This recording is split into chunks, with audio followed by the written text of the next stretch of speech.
your weekly horoscope with Jerry and Matt.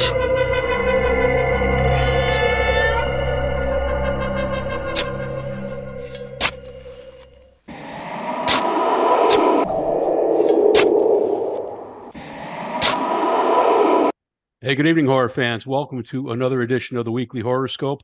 I'm your host, Jerry, here with my partner, Matt. And Matt, this week, we're going to look at underground horror. And what we mean by that is not underground market, right? not the sneaky VHSs that you're not Right. supposed to see, or the movies no one's ever heard of, although we have seen a couple of those. But we're talking about actual underground as a setting and as a piece of the horror. Yeah. Underground, the concept of being underground has a semiotic relationship to evil in society, right? We bury our dead underground. We associate hell with being below. When things are going bad in our life, we say things are going south. So it has this natural orientation to associate underground atmospheres with terror and horror. And so there's also the elements of, claustrophobia or drowning, or being stuck, being caved in, right? So, it has just a very a natural appeal to having a horror element to it. It's just in the atmosphere alone. Yeah, and there's certainly been some examples, some movies that we've talked about previously, and ones that we've even covered. The first movie that I think of in this category would be The Descent. It's all about that, but right. That's something we've already talked about. And there's also a really good psychological movie called The Hole in the Ground. I believe it's a British horror film that would have been an interesting subject here. But I like the two that we picked because they're diverse and they are two completely different films, as we always try to do. Absolutely, yeah. And they both tie into the theme, but like you said, just two completely different films. Our first movie in the topic is As Above, So Below from 2014, directed by John Eric Dowdle. And one of the things that jumps out about this movie is it is the first motion picture that was actually allowed to shoot in the Paris catacombs. They actually have scenes from the real catacombs. There are some real skull walls that are represented in the film, and that alone is pretty cool. There was a movie called Catacombs that predated this one by about 6 years, but it did not actually get to, had to fake it, where this actually had some real genuine scenes, which I think is cool. It's awesome. And also they got they got a lot of method acting out of it because the actors it was their first time being down there, and they'd have to get the props ready and go down there, and the director would just say, all right, we're just going to film it and go. And one of the actors who wasn't named, they didn't reveal whose name it was, but he was actually legitimately claustrophobic down there, and so a lot of that stuff and they loved it. It helped give a lot of the realism to the acting. Yeah, talk about method acting, right? Yeah. They didn't say, but I read the same thing. It has to be George, in my opinion, based on the description. And they tweaked, once they found out he was claustrophobic, they tweaked his character story arc a little bit to be more emphasize that aspect of his character. Yeah, it has to be George. Yeah, that's the only one I could come up with. I'm not coming with you guys. Yeah. The movie starts with our main character, Scarlett, exploring an Iranian cave looking for artifacts and the Flamel Stone, which turns metals into gold and is the secret to eternal life. And she encounters a vision of a hanged man, but in her quest, she does find the Rose Key, which is something that is used to translate to help her on her quest. And this starts off very horror movie meets Indiana Jones, which I thought is a fascinating combination to kind of put together. Yeah, I agree. It had a very unique style to it, even though it was still using the found footage style. I kind of like the little twist that they had, and also later on in the movie, it starts to feel like a haunted house movie, but in its own right. Yeah. She goes to Paris with a cameraman, Benji, and she convinces her ex-lover George to help her translate. And the clues bring them to the catacombs under the city of Paris. And they join a local tour But the tours don't take them to the area and to the depth they really need to go to. So a random stranger, an odd stranger, tells them of a local who could take them where they need to go. So they go into this club, this bar, and they seek out a man named Papillon. And him, along with his girl Susie and their friend Jed, and they all are going to go together. So you got your band of six. Your band of six, yeah. They head off to an off-limit entrance. It's kind of like an old miner's cave. You expect to see like the miners' carts coming in and out. I thought the same thing. Yeah. And they go to the entrance, and this is where George says, "Hey, look, no, I helped you translate, but I'm not going in." And I wouldn't go in there either. When I saw how small that tunnel was, I was like, "No, I don't care. Yeah, I'm out. Yeah, I'm not getting paid for this." agree. Yeah. I wouldn't go either, but they all head down there because as they're exploring the entranceway, they get chased by a cop, and one of them even gets tackled by a cop, and they get free, and their only place to run is down. Yeah, So that's actually it's the first jump scare of the movie, right? Because when cop? when it happened, I was like, "Whoa!" Yeah. Yeah. So they take off down into a cavern, and it's begun. They're in. There's no going back now.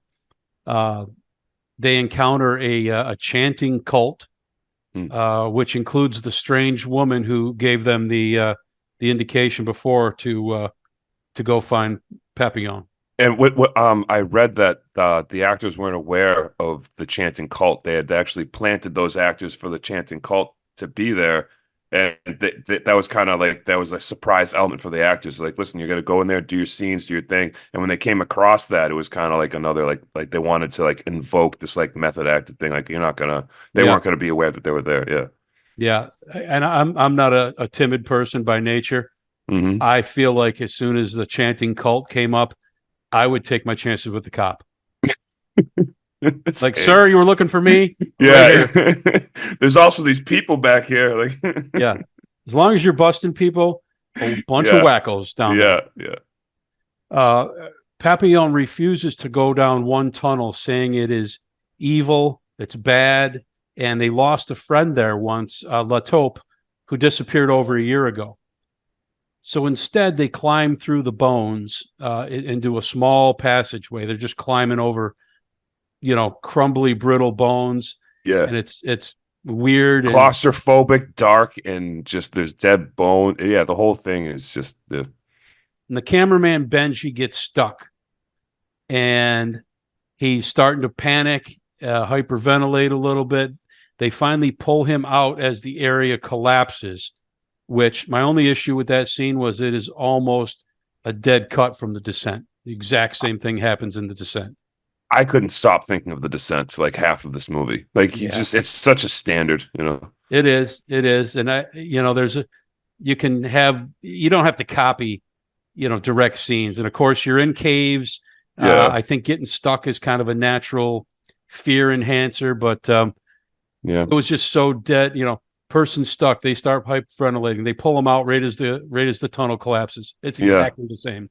It comes right from The Descent. I agree. But at the same time, when you're dealing with like cave dwelling and spelunking and all that, like how many variables do you have for those kind of tight situations? That's obviously going to be one of them, right? So they're now forced, because of the collapse, to take the quote unquote bad tunnel.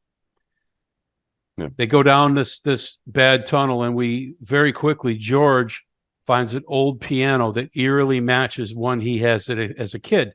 Yeah, and the A4 key doesn't work. Yeah, I could never finish the song because the A4 key doesn't work, and he goes to play it, and the A4 key doesn't work. So you get the idea. This is supernatural the thing is going as on. A kid, right? Yeah. And that's where I think this movie could have distinguished itself from The Descent, in that it's supernatural. Right. The Descent was not supernatural. You're stuck with practical, and The Descent's a classic and one of the scariest movies I think I've ever seen.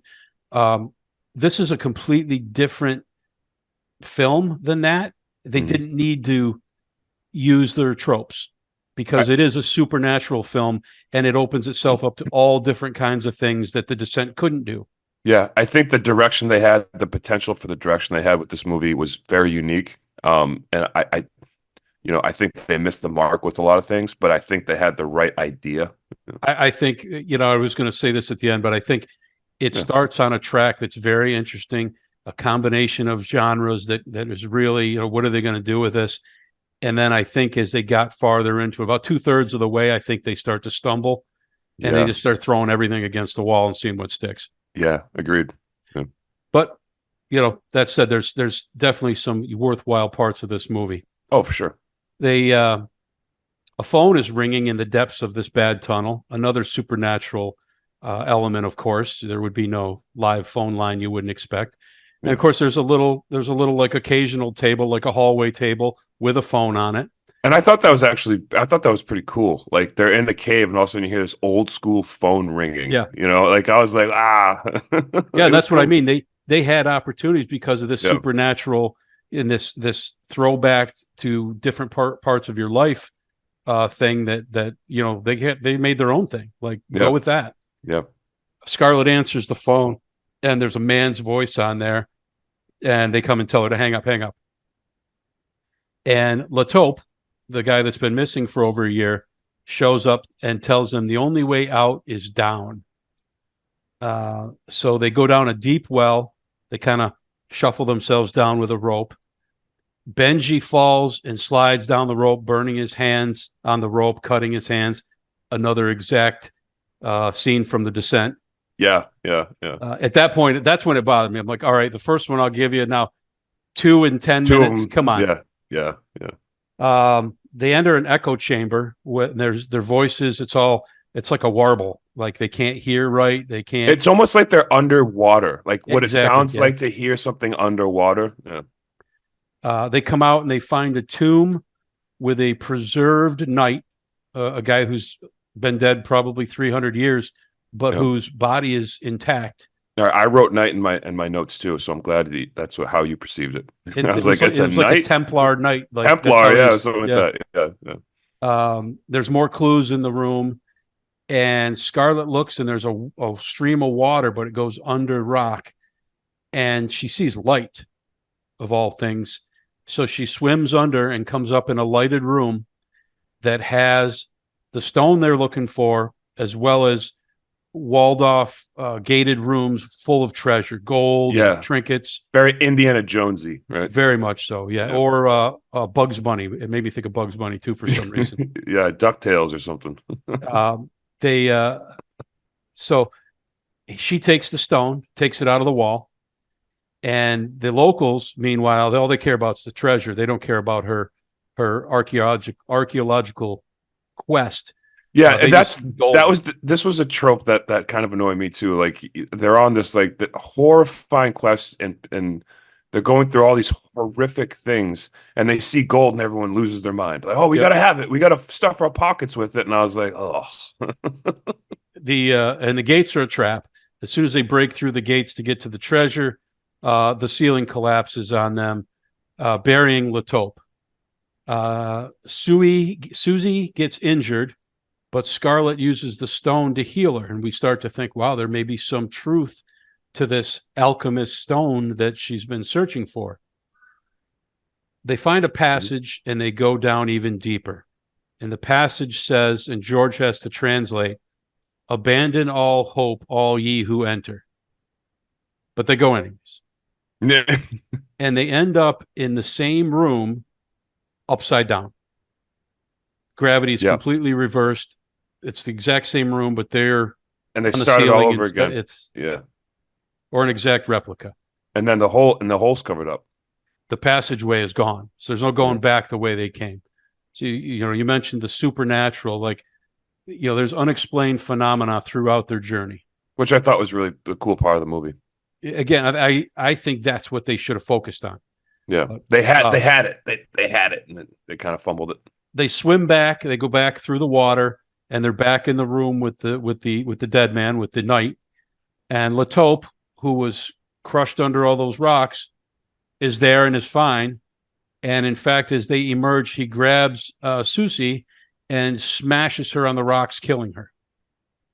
And which is pretty brutal. I kind of, I mean, it was quick, what do you call it? Found footage style, but it was kind of vicious, like the way that he was like bang bang. Yeah, He was like, slamming her against the stone. Yeah, I was like, whoa, for no explanation, no explanation, ever given. and then he just disappears. Yeah. And Scarlett says, well, the stone, it heals, but it won't bring you back from the dead. Yeah. The group is now all Lataupe takes off. Like he's not part of the group. We don't know what he is. Now he's a killer. Yeah. He's almost zombie like or something like that. He's possessed. He's doing Possessed the is a better bidding word. of the evil in the something to that effect. Yeah. No explanation really needed, I don't think. They are all hallucinating the very worst things from their past. They're starting to see images, and George is everyone is seeing just these horrific images that all have a triggering impact on them, and we find out more about each one as we go.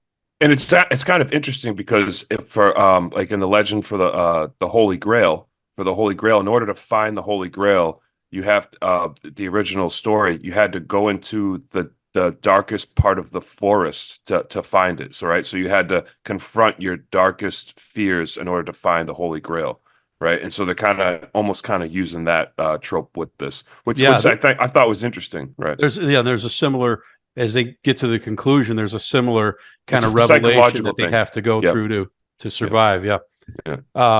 They get to another well and they start to go down, and one of the cult women in I will say one of the best jump scares I can remember in recent years. Because it's found footage. He's looking around. You saw her walk behind the camera, but then she's gone, and there's tunnels, and he's looking for her, and then boom, she's right there and pushes him down the well, and he falls and he splats. Yeah, he struggled this whole movie. Yeah, Benji did not have a good go of it, and no. and just ended with a splat.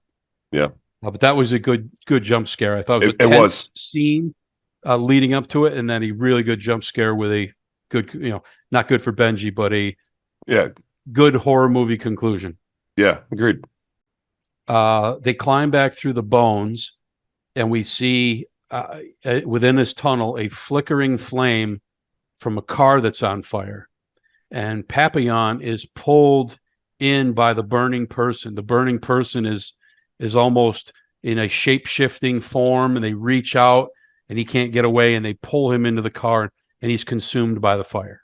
And his feet are stuck. Like his feet are stuck up like that, like carrots. And so like he wasn't fully consumed. So it's almost like his body was like it's like stuck under there, like cemented into the ground, right? So it's like makes it even for like not so much a supernatural death, like he disappeared into another dimension. It's like his body got stuck right there and like compressed into the earth. I thought it was actually a pretty cool effect. Yeah. So we only have 3 people left at this point. We have Scarlett, we have George, and we have Zed, who was just a friend of the locals. And we see this weird hooded person in a mask. They have like this dark hood and like this weird horn-like mask, and they're just following them around. Like they're always back in the shadows, and it's pretty creepy. At this point in the movie, it reminded me of a haunted house. Yeah. They're kind of going, yeah. Well, yeah, and then so they're trying to find their way out, and there's stone faces in the walls, and the stone faces come to life and emerge from the walls. Yeah. One of them taking a big chunk out of George's neck, huge bite, and he's it drags him away. Yeah. Well, they drag him away. They grab him and save him and drag him away. Yeah.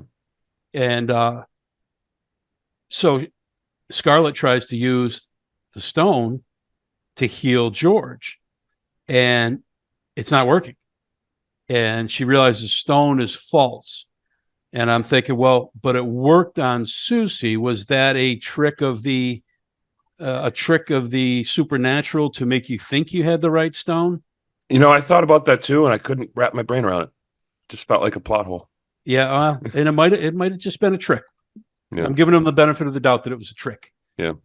But she realizes somehow, she figures, like she always knows what to do next for some reason. She has 2 PhDs. Yeah, and a master's. And a master's in chemistry, yeah. Yeah.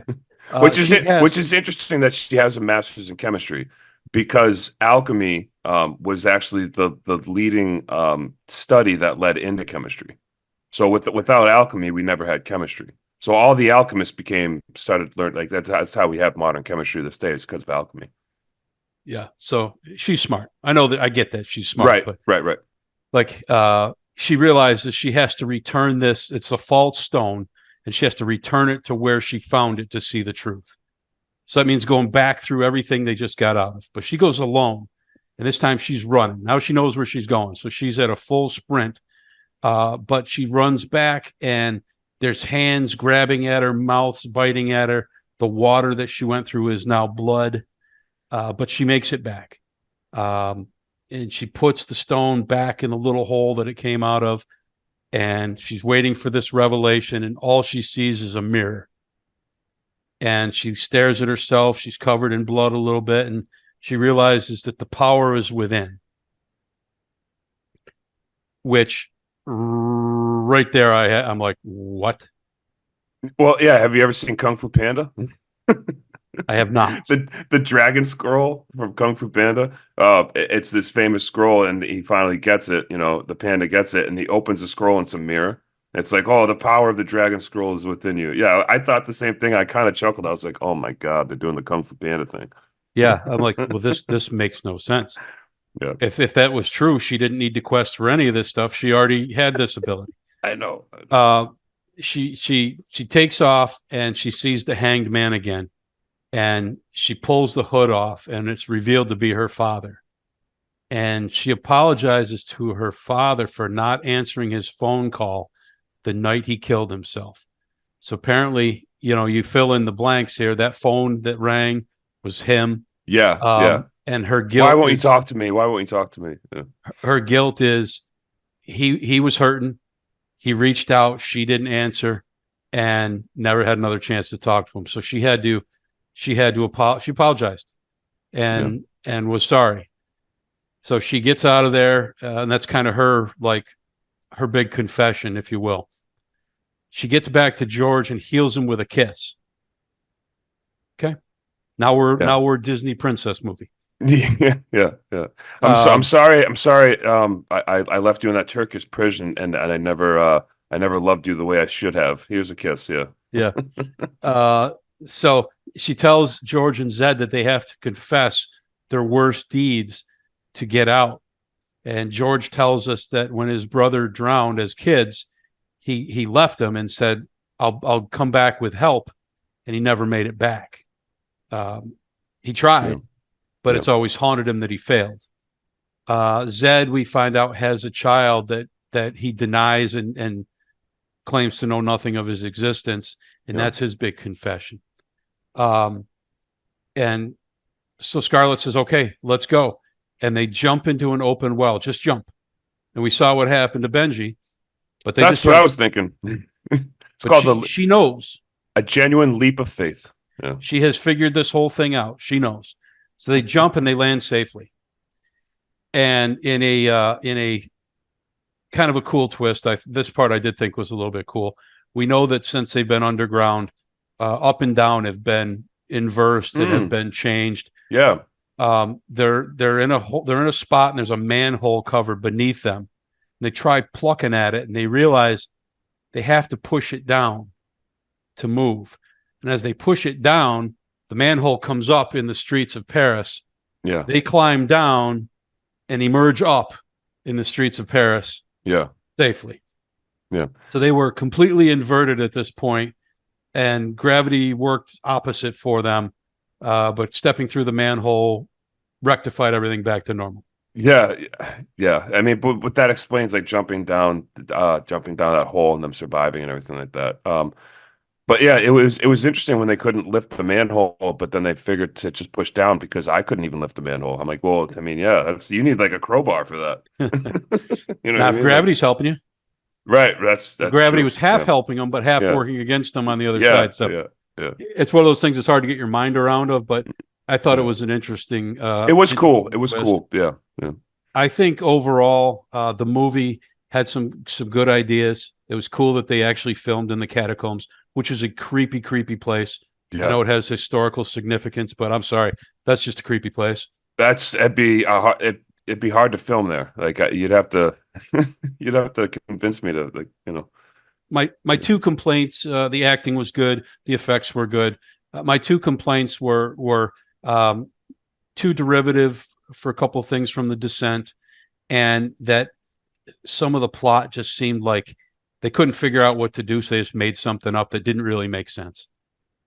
And I know when you're talking yeah, about the supernatural, you kind of have free reign because supernatural doesn't have to make sense. But some of the you can do logic that anything they you want. applied to Yeah. the people, you know, uh, Mm. the whole thing about the power within, and some of it I just thought it got a It kind little of off yeah, in the weeds for me. cheesy. Yeah, it kind of goes off and it becomes very arbitrary. Some of that stuff was arbitrary, but again, to me, I kept thinking I was like, well, this is the Holy Grail story, but they're making this like it was weird. Like the Holy Grail story is like I had said earlier, and you have to confront the things that horrify you the most in order to overcome them, right? And that's kind of what you need is in the place you don't want to look, right? And that's the story of therapy. That's the story of Yeah, growth, right? And that's what the Holy Grail is.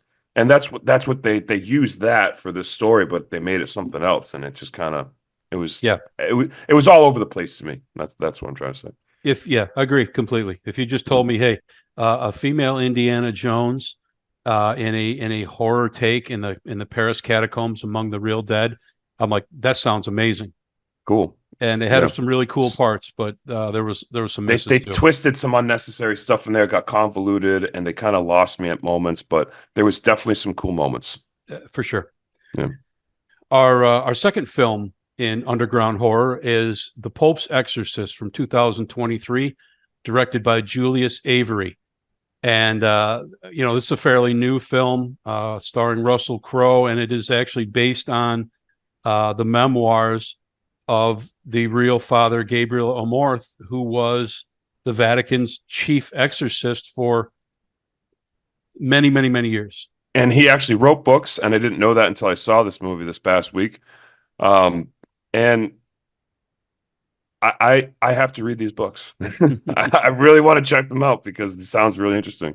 Because they throw a line in there when he meets Thomas, the younger priest, Russell Crowe's character. He's like, did you read the books? And he's like, no. He's like, they're good books. And I was like, yeah, I kind of want to read them.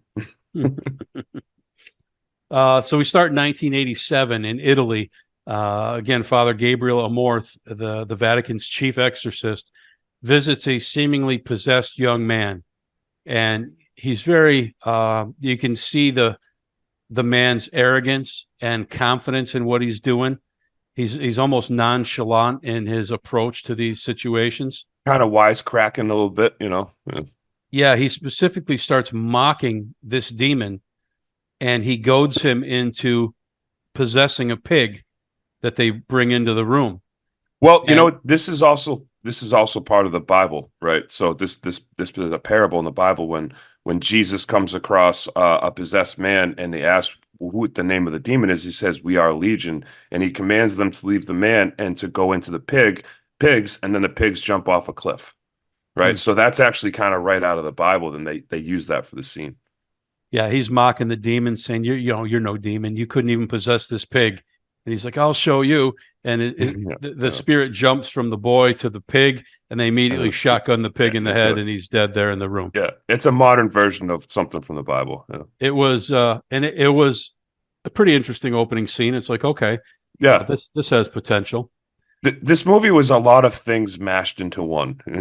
There's scenes when I was like, is this an Italian gangster movie? Is this a like like the way they talk and stuff? You know what I mean? Like some of the stuff was like action, but with paranormal, and like they kind of took a bunch of different tropes of movies and put them together.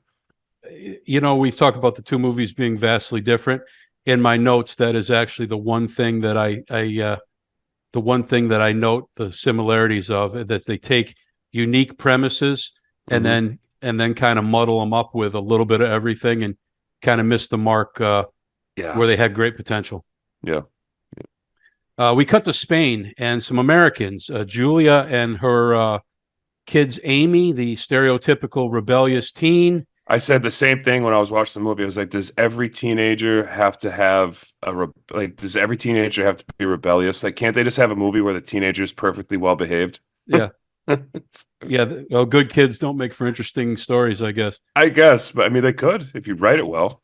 And her younger brother, Henry, who is traumatized and has been nonverbal for a year since their father died. And they inherited an old abbey that they've moved into and are remodeling. And the first plot hole that struck me is she's telling the rebellious teen girl that, we had to come here. Your father died. We have no income. We have no money. This is all we have. But they have this huge construction crew remodeling this old Spanish abbey. Like, I said the same not exact free. thing. I was like, "Do you have any idea how much it costs to remodel something before you sell it? They have no income. They're not gonna be able to remodel this. Like, and also, where did this house come from? Why does the dad have this house in Spain? Yeah. Like, none of that's explained. None of Yeah.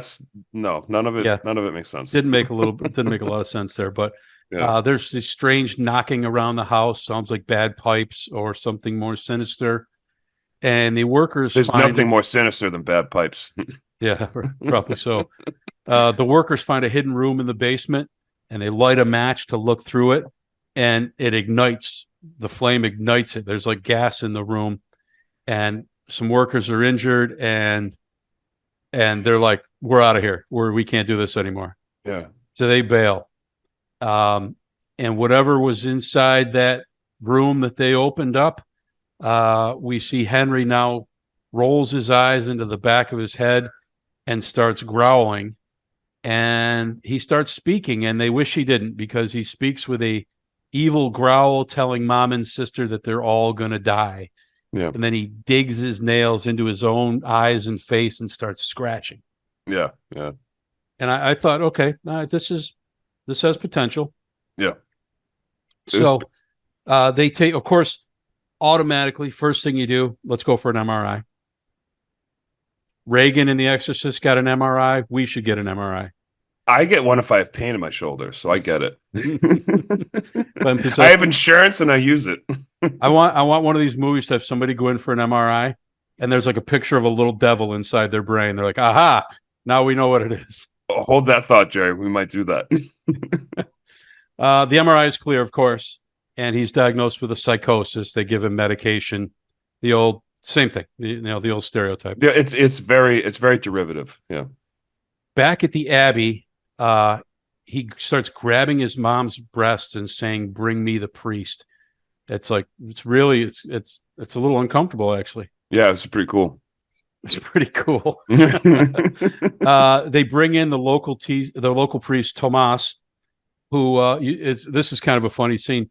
He walks in the door, and you just see him flying back through the opening and smashing into a cabinet in the hallway. And you hear Henry say, "Wrong effing priest." Yeah. And I'm like, okay, that's kind of funny. Yeah. Yeah. There was a lot of humor in this movie as a rule, but I thought that was pretty funny.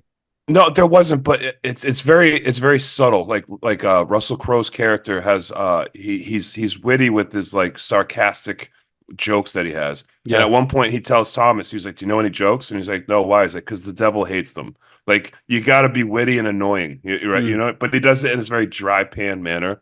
Like, even when he's meeting with the tribunal, he's even kind of doing it to them. Right. Yeah, he's very kind of much like so. he's shucking jokes to them and stuff like that. Tells him he doesn't want a latte. And then he's like, "A latte at this time of night? Like, this time of day? Are you kidding me?" Turns to the nuns and he goes, "I'll have a double espresso." You know what I mean? And then he's like, "No sugar. Sugar's of the devil." Like, he's just constantly kind of like dry panning it. Like, I thought it was good writing. Yeah, when he was brought before the church tribunal, he was chastised for doing the unauthorized exorcism with the pig, and he says it wasn't really an exorcism. It's theater. He's kind of arrogant. He's kind of a smart ass. Like he's like, "Listen, my boss is the Pope. If you have a problem with me, take it up with him." Like, yep. that was a great line. He just stands up like, "We're not done here." He's like, "I don't answer to you." He's like, "My boss is the Pope." Yeah. Like, don't talk to him. Yeah. Go talk to him. Yeah. Which I thought was pretty good. Now, just to be clear, I find Russell Crowe annoying. I know you don't like him, regardless of character. I know you don't like him. Yeah, yeah. And his accent in this movie was not good. I'll just leave it at that. Yeah, I understand he's an accomplished actor, and he yeah. brings I know you don't like him. a level of brevity to the movie and a level of seriousness that you can say, okay, hey, there's a quality A-list actor in this movie. I'm just not a fan. You can't stand him. I know. Gladiator Um, is one of my favorite movies ever, so it's up there. yeah, it's a good movie. It is. Yeah. I don't judge movies based on liking or not liking the people in them. Right. I can, Right. Right. You can separate. I don't like Right. Tom Cruise. Tom I'm Cruise has many fantastic movies. Yeah. Um, Yeah. I agree.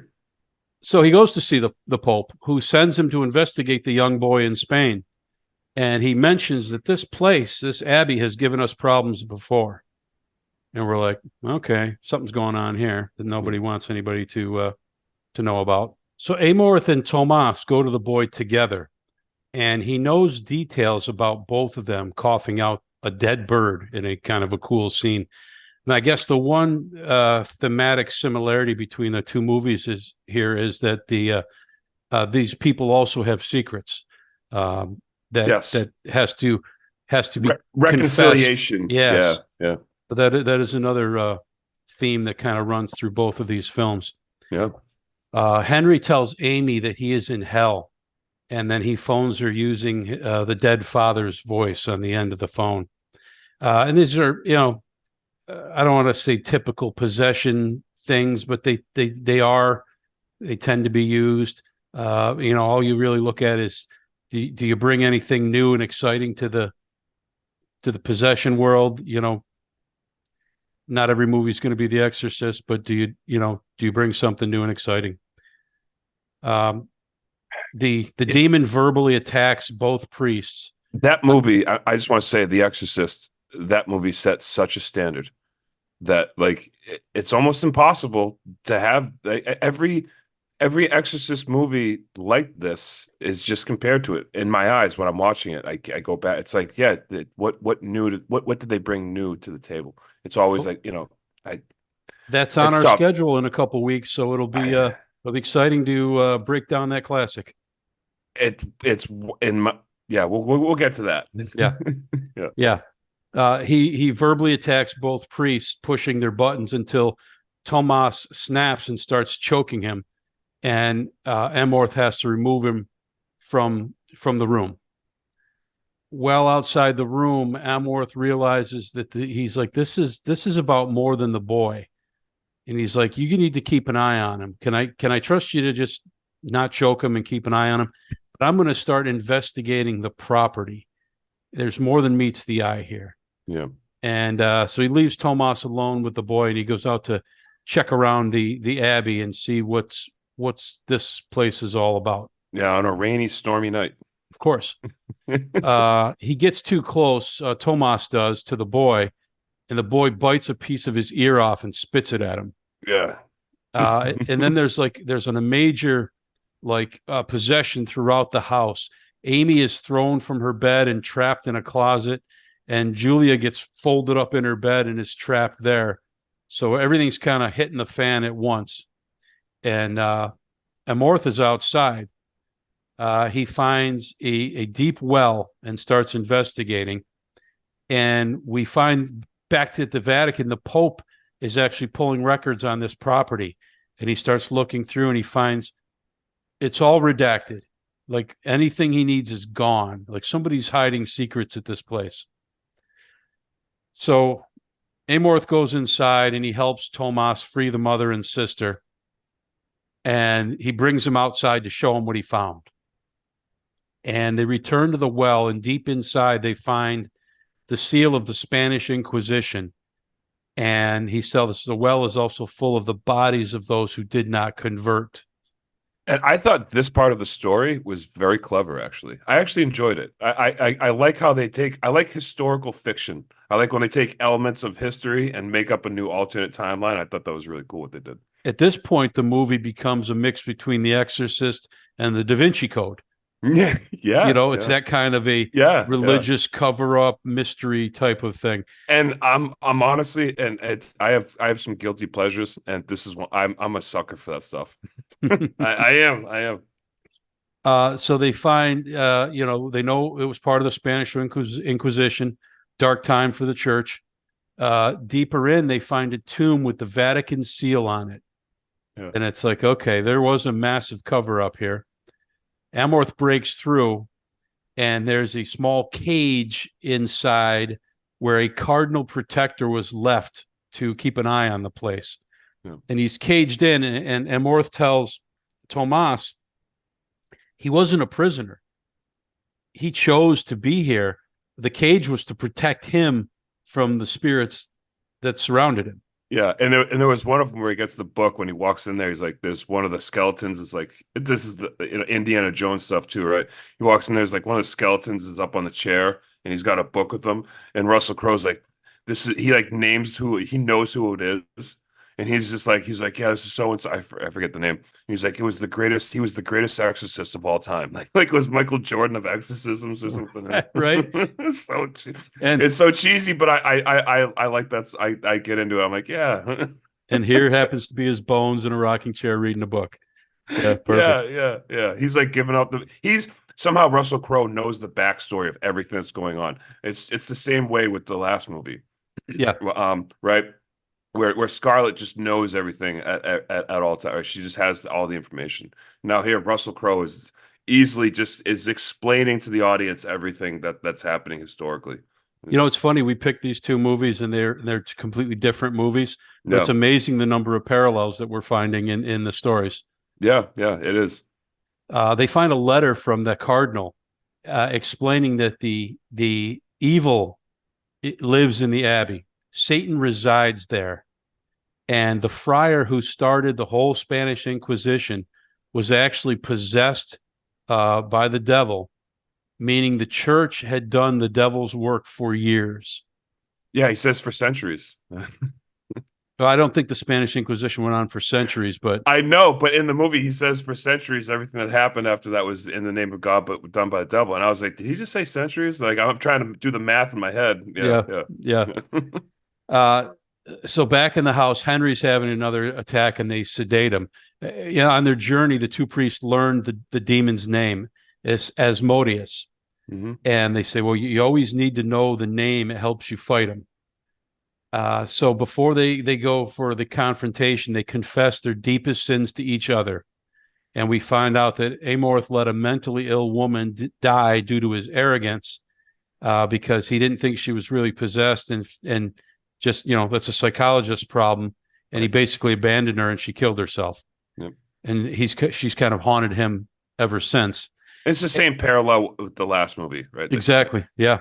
Yep. Tomas made love to a young girl before he was a priest, and he never married her. And he kind of left her, tainted and unmarried.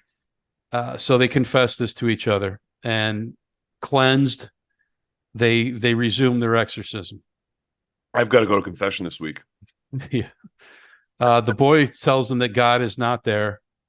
Amy passes out, and when Amy wakes up, the possession has been shared with her. She wakes up and crawls like a spider, like on all fours, very creepy, crawling attack. The back breaks and the limbs it's snapping. Yeah. It sounds like they're snapping celery. Yeah, they probably were. Yeah. And she attacks Julia, and Henry gets loose from his ties, and he attacks Amorth, who gets basically face to face and tells the demon to take him instead. I'm what you wanted all along. Take me, and let the family go. And he does. So the demon jumps into Amorth, and everyone else is cleansed. They're free. Amorth tries to then kill himself to eliminate the demon's vessel into the world, but the demon will not allow it. And it's a funny scene where he jumps off, Father, forgive me, or God, forgive me. And he jumps off to hang himself. And the demon's like, oh, no. No, that's not happening. You're not getting off this easy. Yeah, he swings him to the Swings to the him stairs. over and gets him down. Yeah. So, the family's back to normal. And Tomas gets him out of the abbey. They, get in the car, get out of here. And he returns below the abbey, Tomas does, to find Amorth on a throne.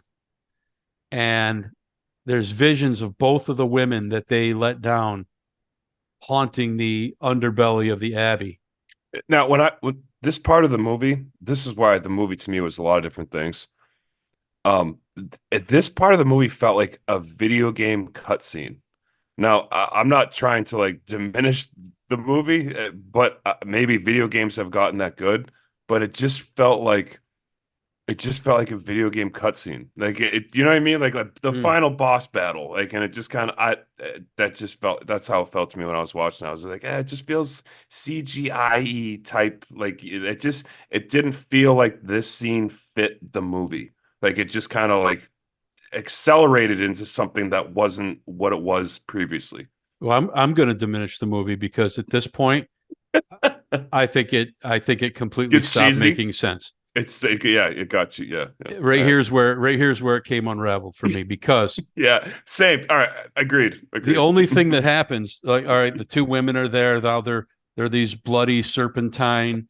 We Yeah. know they're haunted by their past with these women. We heard the whole story. The only thing that changes is Amorth is possessed. Now, the person with this insight into the church and all this knowledge is now possessed by this demon. The only thing that happens here is Tomas starts praying a prayer that Amorth told him to learn earlier. And he told him to learn it in Latin because Latin was the most powerful. Yeah, he said prayers are more powerful in Latin for some reason. He doesn't even give an explanation as to why. He Right? just It says for just some is, reason. which is fine. Latin's an ancient language. It just It's is. cool. Yeah. All he does is start saying that prayer, and it's enough to bring Amorth back to the surface of his possession, strong enough that they can pray together. And Asmodeus has vanished into the bubbling pit beneath the abbey, and the liquid that's all bubbling dries up, basically like sealing him inside. Yeah. And the men are both free. Like, it was that easy. Not only that, but they actually foreshadow that earlier because they say that like he was under there for 600-700 years. That the demon was down there for 600-700 years. And the reason he was released is because the new family came in and started doing construction, and the construction released him. I'm like, why would a demon be held back by construction? He can possess bodies. He can't go through cement. Like to me, it made no sense. You know what I mean? Like that was their explanation. Like, well, when they started doing construction, it releases Yeah. the body. Like Like it's like the like holy teenage. seal of the Vatican on the Yeah, wall means you can't yeah. get through. Like it's the secret of the ooze or something. You know what I mean? It's But if just like, that simple prayer fixed it, why didn't they use that prayer back and get him out of the boy?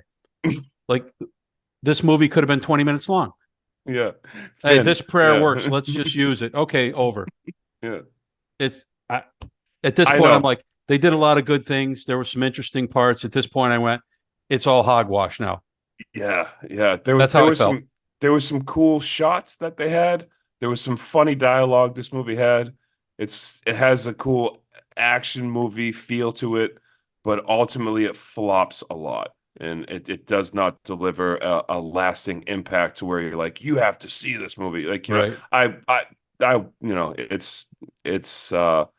it's fun popcorn movie, I guess, but there's no depth. If you're looking for depth, if you're looking for coherence, Yeah. it's not going to be there. I love to in a movie, like, I love to go like, wow, like, holy cow, I didn't see Yeah, that coming. yeah, I don't like to go, are you kidding me? That's yeah, your explanation for this? yeah. There was a lot of BS when it came to explaining things throughout the entire movie, where they got to a point where they were lazy with the writing. We're like, well, if we have to explain this, we got to do more research, and we don't have time for that, you know. So they just kind of like threw stuff in there. Yeah. The two priests go to the Vatican. They speak to the Pope. The Pope was suffering, through this. We kept getting cutbacks to the Pope where, as they were failing, he was dying. Like there was some connection between their mission and his health. Right now, Yeah, he's yeah, fine. yeah. They add that in there too for tension. That's Yeah. just another thing that makes no sense. But because they succeeded, the Pope is now fine. The church bought the property from the family, so now they got their money back. And maybe this is the answer to your point before. They reconsecrated the ground. I think that must mean they bless it and lock the demon inside. I don't know, but the grounds are now reconsecrated. It's very Indian burial groundish, right? Like if we just bury the demon, Yeah. it'll just be there. The family goes back to the U.S. The boy is fully recovered. They have their money now. We usually the pain in the ass teenager becomes a more reasonable human being through these experiences. We don't get to see that, but we assume that because we've seen it 100 times. Right. I'll draw one last parallel between our two movies. I think they both took an interesting premise, went a certain distance with it successfully, and then fumbled. I agree. You know what? That's the theme of the week. Movies that had great ideas and fumbled them. 2/3 of great movies. That's our new subject. 2/3 of great movies. Yeah. And that's there's certainly some watchable parts. There's some interesting parts. I'm not saying either one is not worth seeing. It's just if you're looking for a superstar movie, you got to we're here to give honest opinions about it, right? We're Absolutely. not fluffing it. Yeah, we're not fluffing it. I mean, I can watch the worst movie ever and have a good time. Sure. Like I can find good stuff in it and find an interesting point. But these movies are what they are. Particularly in the horror field. I think if you're watching a drama and it's terrible, like there's no fun there. There's not. You walk out of the room. Horror is the only genre where you can make something so awful that it becomes enjoyable from a cult movie perspective. Yeah, and you got to have a sense of humor when watching this stuff too. I was watching, I watched The Pope's Exorcist with my friend, and being her, and she was like kind of laughing at some of these scenes, and we were just like we were having fun watching it. You know, like you gotta like be able to have fun and realize what you're watching. Yeah. So that's our show for this week. Our topic is underground horror, movies where being beneath the surface of the earth adds to an element of terror, and I think both of these movies certainly qualify, despite their misses. But interesting subject. Yeah. We are the Weekly Horoscope. I'm Jerry. That's Matt. We appreciate you listening or watching, however you're catching us, and we will see you next time. Thank you. All right. Thank you, Jerry. Thank you, everyone. Your Weekly Horoscope with Jerry and Matt.